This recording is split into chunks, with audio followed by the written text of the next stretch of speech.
પંજાબમાં અતિવૃષ્ટિના કારણે ખૂબ બધું નુકસાન થયું છે. ખેડૂતો, મજૂરો, શ્રમિકો આ બધા માટે ખૂબ મોટી આફત આવી છે. કુદરતી આફતને તો રોકી ન શકીએ, પરંતુ પછી જે કામ કરવાનું હોય સરકારોએ કરવાનું હોય છે. અને ભગવત માન સરકારે બે મોટા નિર્ણયો લીધા. એક તો હેલિકોપ્ટર એમણે સીધો જે રાહત કાર્યમાં સોંપી દીધું, અને પોતે ગ્રાઉન્ડ ઉપર રહી પાણીમાં ઉતરીને કોઈ મુખ્યમંત્રી સર્વે કરતા હોય એવું પહેલી વખત બન્યું. અને એટલા માટે જ ભગવત માન સરકારે, આમ આદમી પાર્ટીની સરકારે એક મોટો નિર્ણય લીધો છે કે ખેડૂતોને પર એકર 20,000 રૂપિયા સહાયની જાહેરાત કરી છે. આ મને લાગે છે અત્યાર સુધીનો ભારતભરમાં સૌથી વધુ ખેડૂતોને સહાયની જાહેરાત થઈ હશે.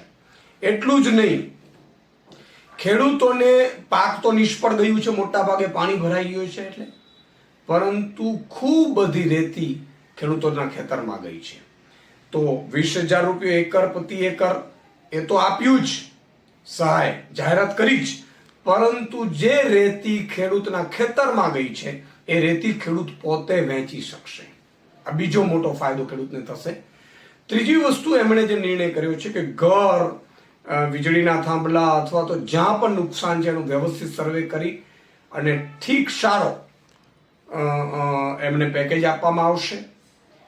ગામડાઓમાં અત્યારે સ્થાનીય જે મોહલ્લા ક્લિનિકો બનાવીને ટેમ્પરરી સારવારો શરૂ કરી દીધી છે.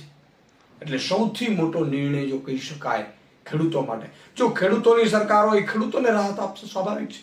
ઉદ્યોગપતિઓની સરકારો તો આપણે જોઈ જ છે, ઉદ્યોગપતિઓને રાહતોના ભરપૂર આપી દે, ખેડૂતોને કશું જ ન આપે. તો આનાથી પંજાબના ખેડૂતો ખૂબ ખુશખુશાલ છે. અને ભારતભરમાં આની ચર્ચા થઈ રહી છે કે આટલું મોટું પેકેજ, આટલી મોટી એકરે 20,000 રૂપિયા રાહત ક્યારે કોઈ સરકારે આપ્યું એવું જણાતું નથી.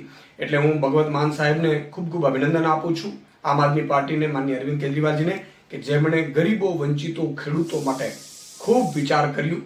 આ સાથે મૃતકોને 4 લાખ રૂપિયા સહાય, પશુપાલન, મછલીના જે કામ કરે છે, મછલી પકડવાને એમને જે નુકસાન થયું છે એમનો પણ સર્વે કરીને એમને પણ મુઆવજા આપવામાં આવશે. એટલે આટલો સારો નિર્ણય લીધો એ બદલ હું અભિનંદન આપું છું.